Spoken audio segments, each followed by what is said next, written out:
Chairman, and thank you for holding this hearing today on H.R. 1613, the Outer Continental Shelf Transboundary Hydrocarbon Agreements Authorization Act. I introduced this bill with my colleagues, Chairman Doc Hastings of the Natural Resources Committee and Chairman Matt Salmon of the Foreign Affairs Subcommittee on the Western Hemisphere, and I thank them for their leadership and teamwork as we move this agreement forward. In fact, Chairman Salmon recently held a hearing where the Transboundary Agreement was discussed at length.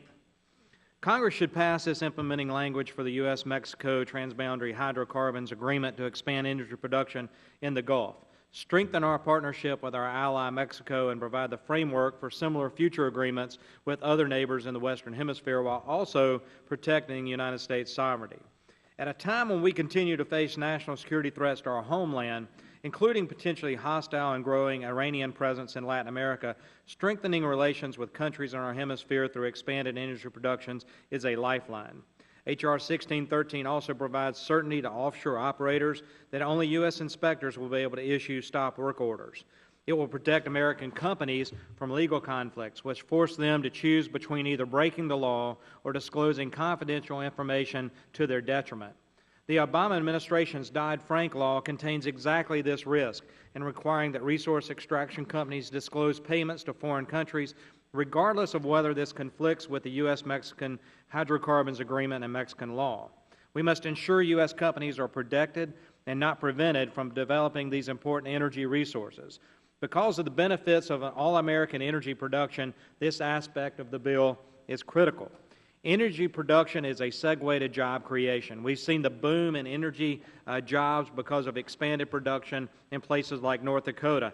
In fact, Mr. Chairman, I like to say that when you get off an airplane in North Dakota, they give you a job whether you need one or not. When you drive down Route 90 in Louisiana from Lafayette down to New Iberia, on down to Houma, and on down to Thibodaux towards the coast, you see business after business after business that's there to support the offshore industry. We're not just talking about the offshore drilling activity. We're talking everything that supports that. That is the kind of business. When we expand production in federal waters to utilize our natural resources, we create thousands of jobs on land, both in the industry and also in the support industries.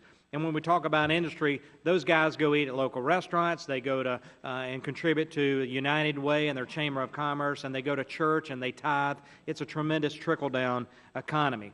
When Americans are free to produce all-American energy, everyone benefits. The Transboundary Agreement would further lead to job creation and energy independence.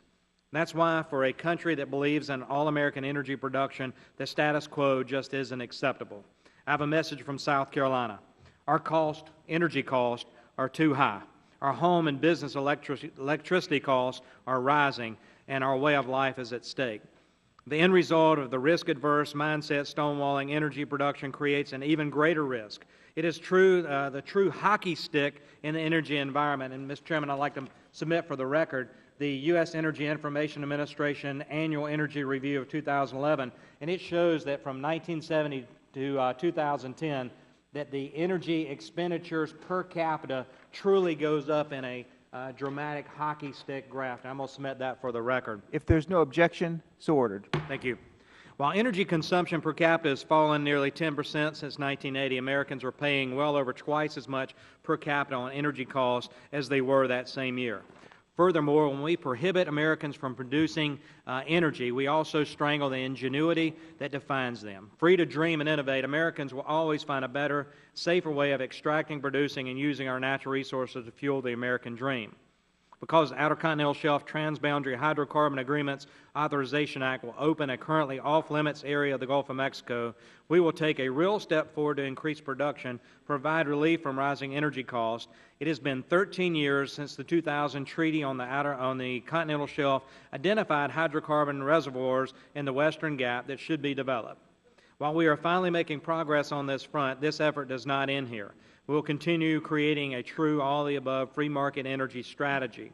As a final note, our founders granted us the authority under Article 4, Section 3, Clause 2 of the United States Constitution to make all needful rules and regulations respecting the territory or other property belonging to the United States. As long as the federal government owns these resources, we have an obligation to free them for use by the Americans. I look forward to the testimony today and working with all of Congress to provide implementation language of this transboundary agreement. And with that, Mr. Chairman, I will yield back. Thank you. We will now hear from our first panelist.